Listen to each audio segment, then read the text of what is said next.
로마서 8장 18절부터 25절까지 교독합니다. 8장 18절부터 25절까지 교독하겠습니다.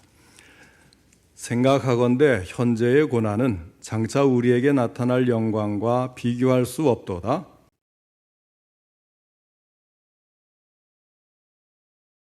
피조물이 허무한데 굴복하는 것은 자기 뜻이 아니요 오직 굴복하게 하시는 이로 말미암음이라.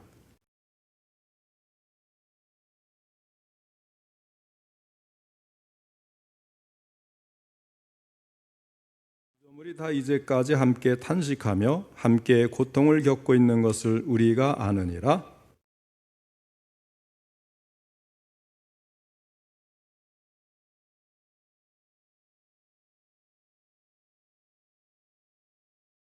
소망으로 구원을 얻었음에 보이는 소망이 소망이 아니니 보는 것을 누가 바라리요?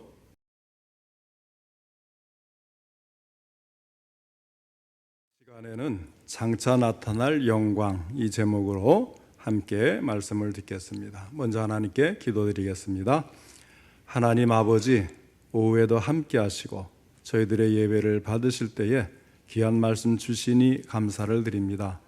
이 말씀을 통하여 우리에게 하시고자 하는 하나님의 음성이 들려줄 수 있도록 전할 때도 들을 때도 성령님이 함께 하시고 도와주옵소서. 우리의 심령에 빛을 비추어 주심으로 주님의 말씀을 잘 깨닫고 깨달은 것을 실천할 수 있는 믿음도 갖게 하여 주옵소서. 예수님의 이름으로 기도하옵나이다. 아멘. 하나님의 자녀인 우리들이지만은 살아가다 보면 여러 가지 고난이 우리에게 부딪혀 옵니다. 그럴 때 우리가 어떤 자세로 고난에 대처해야 하겠습니까? 우리는 하나님의 자녀로서 하나님의 상속자입니다. 우리 주 예수 그리스도와 더불어 장차 하나님 나라의 모든 영광을 공동으로 상속할 자입니다. 그러나 우리가 그리스도와 함께 영광을 받기 위해서는 먼저 우리가 그리스도와 함께 받아야 될 것이 있는데 그것이 바로 고난이라고 하는 것입니다. 사도 바울은 오늘 본문 말씀을 통해서 하나님의 자녀인 우리가 고난을 겪을 때 어떤 자세로 받아야 될 것인지를 가르쳐주고 있습니다. 첫째로 우리에게는 장차 우리에게 나타날 영광이 있음을 잊지 말라고 하는 것입니다. 고난만 바라보지 말고 고난 너머에 있는 찬란한 영광을 바라보라는 것입니다.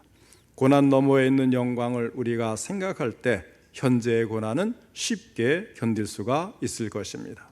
18절 말씀을 보시기 바랍니다. 생각하건대 현재의 고난은 장차 우리에게 나타날 영광과 비교할 수 없도다. 지금 사도 바울이 하고 있는 게 뭡니까? 현재의 고난과 장래의 영광, 이 두 가지를 서로 비교하고 있습니다. 사실 바울은 그 누구보다도 고난의 실체를 잘 아는 사람이었습니다. 그 자신이 엄청난 고난을 겪었기 때문입니다. 사도 바울은 또한 그 누구보다도 장래의 영광에 대해서도 체험적으로 잘 아는 사람이었습니다. 고린도후서 12장에 보면 그가 셋째 하늘은 이 하나님이 계시는 낙원, 천국을 의미하는 거거든요. 그래서 대기권인 첫째 하늘, 또 별들이 있는 둘째 하늘, 그 다음에 이제 셋째 하늘은 하나님이 계시는 천국, 이렇게 고대 이스라엘 백성들이 가지고 있는 그런 그 관념이었어요. 자, 그래서 이 셋째 하늘, 이것은 관념적인 게 아니고 정말 하나님이 계시는 그곳에 이 바울이 이끌려 올라가는 거예요. 그래서 신비한 체험을 가지게 된 것입니다. 그래서 고린도후서 12장 1절로 4절에서 그는 장차 하나님의 자녀들이 누리게 될 영광을 자신이 직접 보고 난 다음에 이렇게 기술을 하고 있습니다. 무익하나마 내가 부득불 자랑하노니 주의 환상과 계시를 말하리라. 내가 그리스도 안에 있는 한 사람을 아노니 그는 14년 전에 셋째 하늘에 이끌려 간 자라. 그가 몸 안에 있었는지 몸 밖에 있었는지 나는 모르거니와 하나님은 아시느니라. 내가 이런 사람을 아노니 그가 몸 안에 있었는지 몸 밖에 있었는지 나는 모르거니와 하나님은 아시느니라. 그가 낙원으로 이끌려 가서 말로 표현할 수 없는 말을 들었으니 사람이 가히 이르지 못할 말이로다. 그가 몸 안에 있었는지 몸 밖에 있었는지 나는 모르거니와 하나님은 아시느니라 했습니다. 이게 무슨 뜻일까요? 저는 좀 생각을 해봅니다. 아마도 이렇게 몸을 가지고 실제로 걸어 다니면서 체험을 했기 때문에 이게 내 몸이 온 건가 아니면 영혼이 왔는데 그런 느낌을 가지는 건가 이런 그 생각을 하지 않을 수가 없었을 것 같아요. 굉장히 실감나게 체험을 했다는 그런 뜻으로 저는 받아들여지거든요. 그래서 낙원으로 이끌려가서 말로 표현할 수 없는 말을 들었다. 사람이 가히 이르지 못할 말이로다. 그 심정이 이해가 가죠. 가봤더니 너무나 참 멋있고 아름답고 참 좋은 곳인데 이 세상과 비교할 것이 없으니까 이 대신에 표현할 말이 없는 거죠. 우리가 요한계시록에 보면 이 천국을 막 보석, 뭐 진주, 뭐 또 참 유리바다 같은 그런 그 길, 실제로 사람이 그곳에서 살 수 있겠습니까? 만약에 정말로 그런 그 모양으로 실제 나타난다면 살기 어려울 것 같아요. 금으로 둘러싸인 집에서 사람이 잘 살 수 있을까요? 아마 어려울 것 같아요. 그러나 그것으로 표현한 이유는 무엇이냐면 가장 좋은 것으로 표현할 방법이 그것 말고는 없다는 거죠. 이 비싸고 아름답고 귀하고 이런 것으로 대체해서 표현을 할 수밖에 없을 만큼 그렇게 좋은 곳이라는 겁니다. 사도 바울은 사실 이 성경 말씀을 이제 14권을 기록하잖아요. 그게 다 누구의 도움으로 한 겁니까? 성령께서 감동을 주셔서 성령의 감동으로 하나님의 말씀인 성경을 기록을 하게 되었거든요. 그런 사람인데 자기가 하나님 나라에서 본 그 놀라운 영광과 그곳에서 들은 말을 도무지 사람의 말로는 형용할 길이 없다는 거예요. 하나님 나라의 찬란하고 엄청난 영광에 완전히 압도를 당해버리고 만 것입니다. 그런 것을 본 바울이 지금 이 선교하기 위해서 많은 고난을 겪는 거예요. 놀라운 사람 아닙니까? 지금도 세계 여행하려면 힘든데 벌써 2000년 전 아니에요? 2000년 전? 2000년 전에 지금의 이스라엘에서 이제 위에 시리아로 거쳐가지고 또 터키 지금 튀르키예 지방으로 해서 그리스, 로마 돌기를 3차 전도를 했잖아요. 3차 선교 여행을 하잖아요. 그리고 마지막에 다시 예루살렘에 와서 체포돼서 로마 감옥에 끌려가는 유라굴로 이제 지중해 바다를 가면서 유라굴로 겨울철에 그 광풍을 만나서 배가 파손되면서 죽을 고비를 넘겨서 가는 게 사실은 마지막 4차 여행이라고도 하고 이제 그냥 3차 여행의 마지막은 체포되어서 가는 것으로 구분하기도 하고요. 이런 그 엄청난 그런 일을 그 당시에 할 수 있었다. 아무리 생각해봐도 대단한 것 아니겠어요? 그런 바울이 그런 고난을 겪으면서 천국을 다녀온 그 영광과 지금 비교를 하는 거예요. 옛날에는 이 저울이 법원에 가면 이렇게 천칭이라고 합니까? 양쪽에 이렇게 기울여서 거기에 올려놓고 이렇게 기울어지는 그런 저울. 옛날엔 그런 저울을 많이 썼잖아요. 그 저울의 한쪽에 현재 고난을 올려놓았고 다른 쪽에는 자신이 가보았던 그 천국에서 본 그 영광, 장래 영광을 올려놓고 저울질을 하는 거예요. 비교해 보는 겁니다. 결과가 어떻습니까? 18절 끝부분에 보니까 비교할 수 없도다. 너무 차이가 난다는 거죠. 상대가 되질 않는 거예요. 현재의 고난은 장래의 영광에 비해서 너무나 가벼웠어요. 반대로 장래의 영광은 현재의 고난에 비해서 너무나도 무겁고 중한 이 차이가 너무나 큰 거예요. 그래서 그들을 저울 위에 올려놓자마자 저울이 완전히 확 하고 기울어져 버린 거예요.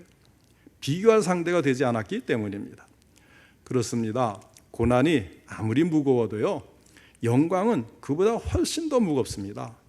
고난은 일시적이에요. 그러나 영광은 영원합니다. 고난은 이 땅에서 받는 것입니다. 그러나 영광은 영원한 하늘나라에서 받는 겁니다. 뭐든지 내일 받는 것보다 오늘 받는 게 더 좋다고, 현재 이 땅에서 우리가 잘 살고 복 받고 영광스럽게 살기를 원하는 건 인지상정일 거예요. 이걸 미뤘다가 내일, 모레, 내년 받을 수 있을까? 그런 것보다는 당장 받아들인 게 나으니까 이 땅에 사는 게 전부인 것 같지만요. 그러나 우리가 이 짧은 인생 지나고 막상 천국에 가보면 이건 완전히 뒤바뀌어 버리는 거예요. 영원토록 그 영광스러운 곳에서 하나님과 함께 행복하게 사는 것을 100년 동안 이 땅에 사는 것과 어떻게 비교할 수가 있겠어요? 그래서 그런 것들을 비교해 보는 사도 바울의 그 마음을 우리가 한번 좀 읽어봐야 되지 않겠습니까? 잘 읽어보면 바울이 그거를 알려주고 싶어서 지금 애를 쓰고 있잖아요. 왜 그걸 못 알아주느냐고. 나는 직접 봤어. 그러면서 지금 알려주려고 애를 쓰는 거예요. 사도 바울은 장래에 누리게 될 영광이 훨씬 더 크고 중함을 알았기 때문에 그는 일평생 주님을 위해 기꺼이 고난을 당하면서 헌신을 했습니다. 한 걸음 더 나아가서 그는 고난 너머에 있는 찬란한 영광을 바라보았기 때문에 주 예수 그리스도를 위해서 자기의 목숨까지도 기꺼이 바쳐 순교까지 했던 것입니다. 사랑하는 성도 여러분, 현재 고난을 겪고 있습니까? 숨 쉬는 것도 고난이고 또 학교 시험 보는 것도 고난이고 진로를 위해서 고민하는 것도 고난이고 때로는 더 큰 고난도 있죠. 질병의 고난, 사업적으로 힘든 고난, 가정의 고난 많이 있겠습니다만은 그러나 그런 고난을 넘어서 그 너머에 있는 그 영광을 우리는 한번 믿음의 사람이기 때문에 보아야 되지 않겠어요? 준비되어 있으니까 반드시 우리가 갖게 될 것이니까 생각하건대 현재의 고난은 장차 우리에게 나타날 영광과 좋게 비교할 수가 없기 때문입니다. 그 다음에 두 번째는 자연의 피조물들도 이 영광의 때를 기다리고 있을 만큼 확실하다는 것입니다. 19절 말씀입니다. 피조물이 고대하는 바는 하나님의 아들들이 나타나는 것이니 하나님께서 창조하신 자연 만물이 애타게 기다리는 것이 있습니다. 하나님의 아들들인 우리들이 영광스러운 모습으로 나타나는 것이라고 하였습니다. 왜 그들이 우리가 영광 가운데 나타나는 것을 그 피조물들이 학수고대하고 있겠습니까? 20절 말씀입니다. 피조물이 허무한데 굴복하는 것은 자기 뜻이 아니요 오직 굴복하게 하신 이로 말미암음이라. 지금의 이 피조물들은요 본의 아니게 허무한데 굴복을 당하고 있는 겁니다. 예를 들어서 여기 아름다운 꽃이 있어요. 그 잣대를 한껏 뽐냅니다. 그런데 이건 매주 다시 하잖아요. 왜 그렇습니까? 며칠만 지나면 점점 이제 시들어버리고 마는 거예요. 결국은 땅에 내다버릴 수밖에 없는 거죠. 썩어질 수밖에 없습니다. 모든 초목들이 다 그래요. 꽃꽂이를 하지 않고 실제 뿌리를 내리고 자라고 있는 초목들도 결국은 그렇게 되는 거예요. 봄이 되면 새싹이 나옵니다. 여름이 되면 그 푸름을 한껏 자랑하려고 합니다. 그러나 가을이 되면 단풍이 들고 낙엽이 되어서 다 떨어지고 맙니다. 겨울에는 앙상한 가지만 남게 됩니다. 허무한데 굴복하는 거예요. 동물들도 마찬가지죠. 약한 것은 강한 것에 잡아먹힙니다. 강한 것도 나이가 들면 병들어 결국은 다 죽고 맙니다. 그 몸이 썩어질 수밖에 없는 것입니다.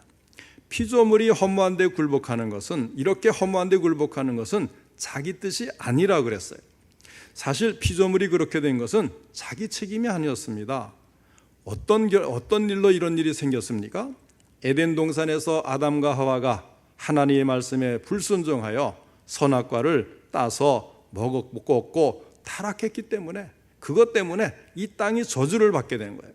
그래서 땅은 가시덤불과 엉겅퀴를 내게 되었습니다. 땅 위에 있는 모든 피조물들이 허무한데 굴복을 당하게 되었고 썩어짐의 종노릇을 하고 만 것입니다. 한마디로 피조물은 인간의 잘못으로 인해 어쩔 수 없이 허무한데 굴복하고 있는 것입니다. 하나님께서 그렇게 정해놓으셨기 때문입니다. 그런데 우리 인간이 이제 예수 그리스도를 통해서 용서받고 구원받고 우리가 이제 이 주님의 다시 오셔서 이제 모두가 영광스러움을 되찾게 될 때, 그래서 창세기에 보면요 이 생명나무가 에덴 동산에 있잖아요. 그리고 선악을 알게 하는 나무가 있고, 그리고 나머지는 이제 모두가 마음껏 이제 식량으로도 쓰고 뭐 여러 가지 마음껏 쓸 수 있는 그런 나무들이 있지 않습니까? 식물들이.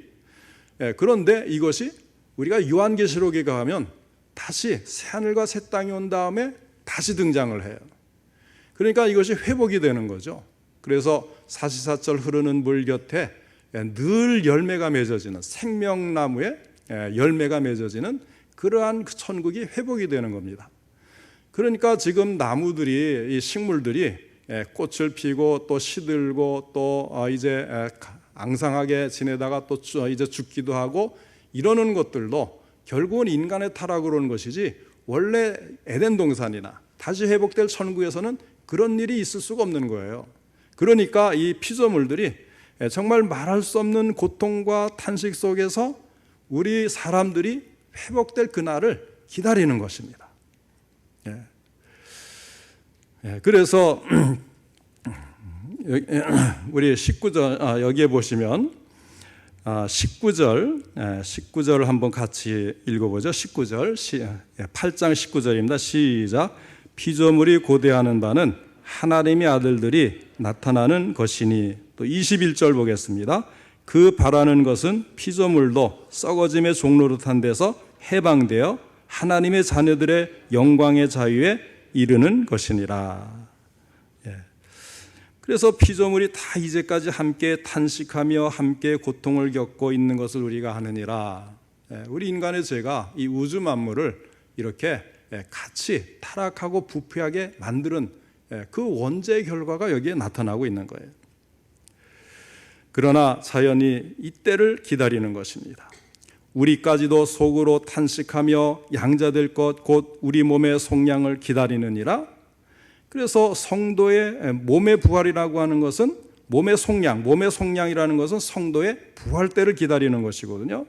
이때를 우리 사람도 기다리지만 자연 만물도 그때를 기다리는 거예요. 그래야 자연도 영광스러운 자리로 들어갈 것이기 때문입니다.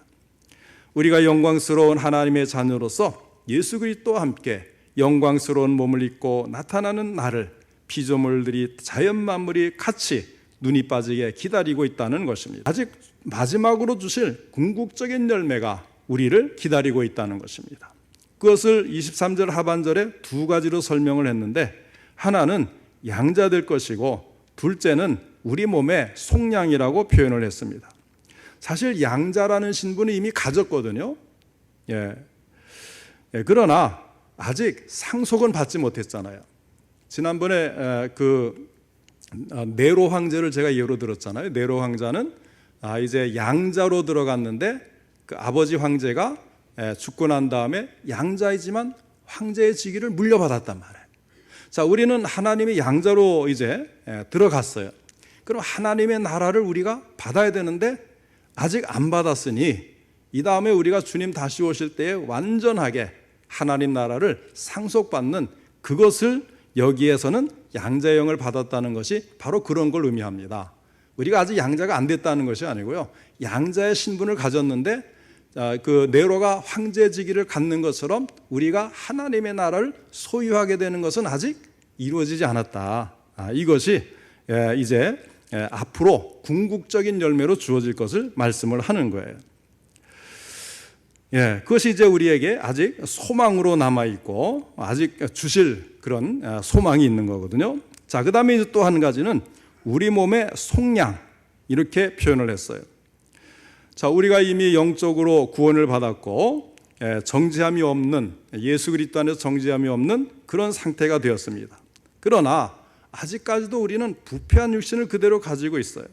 우리의 몸이 아직 속량받지를 못했습니다. 그러니까 성화되어가는, 늘 주님의 말씀을 품고 성령의 다스리심을 따라 노력하고 애쓰면서 거룩해져가는 이 삶은, 예수님을 닮아가는 삶을 살지만 완벽하게 예수님을 닮은 영화로운 몸이 아직 되지 못했다는 거예요. 그래서 때로는 이제 병도 들 수 있고 육신의 생각 때문에, 죄의 유혹 때문에 괴로움을 당할 때도 있는 그런 상태입니다. 그러나 예수님이 구름 타시고 영광 가운데 다시 오시는 그날, 우리의 타락하고 부패한 육신도 속량을 받게 될 것입니다. 변화받게 될 것입니다. 썩어질 몸이 썩지 않을 영광스러운 몸으로 바뀌어집니다. 육신의 몸이 신령한 몸으로 변화받게 됩니다. 그러나 이것은 아직 소망으로 남아있는 거예요. 그러니까 처음 열매를 이미 받아서 이런 모든 걸 받을 자격이 갖추어졌지만 궁극적으로 우리의 손에 잡혀있지 않다는 거예요. 유산도 돈을 직접 받아야 내 거가 됐구나 그렇지, 앞으로 줄 건데 이게 기대만 하고 있으면 좀 멀리 느껴지잖아요. 그러나 확실하기 때문에, 하나님의 약속이기 때문에 이것은 물릴 수가 없어요. 너무나도 확실한 소망을 우리는 갖고 있는 겁니다. 24절 말씀도 같이 읽겠습니다. 시작. 우리가 소망으로 구원을 얻었음에 보이는 소망이 소망이 아니니 보는 것을 누가 바라리요. 아멘. 이미 보이지 않는 것을 약속으로 주신 것을 향해 우리가 나아가기 때문에 소망이지, 이미 손에 쥐었으면 소망이 아니잖아요. 이걸 우리가 이제 주식시장을 보면요, 주식값이 언제 올라가냐면요, 실적이 발표된 다음에 올라가는 게 아니에요. 실적이 발표되면 떨어져요. 이제 얼마 배당 받을 게 딱 결정이 되면 주식값은 그때부터 떨어지는 거예요. 그럼 언제 주식값이 올라가느냐? 앞으로 이 회사가 돈을 많이 벌어서 배당도 많이 주고 또 주식값도 올라갈 텐데, 이런 기대와 소망, 아직 손에 쥐지 않았을 때에 소망이 있어요. 그래서 주식값이 올라갈 것을 소망하고 막 비싸게 막 사들이잖아요. 꼭 그런 겁니다. 아직 잡히지 않았기 때문에 우리는 소망을 가지고 기다리는 것이죠. 자, 소망의 본질은 현재적인 것이 아니고 미래적인 겁니다. 그래서 미래의 가치를 산다.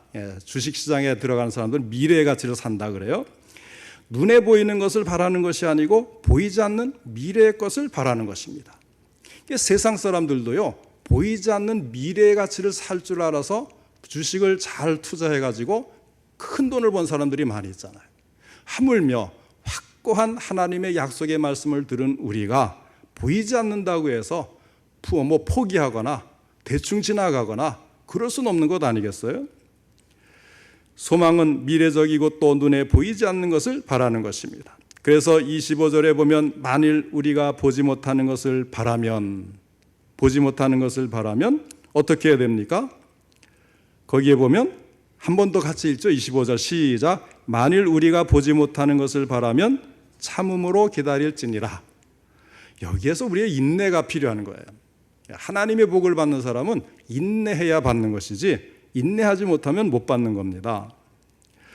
우리는 보이지 않는 미래적인 일, 곧 우리에게 나타날 영광을 바라보고 있습니다. 양자될 것, 곧 우리 몸의 속량을 소망 가운데 기다리고 있습니다.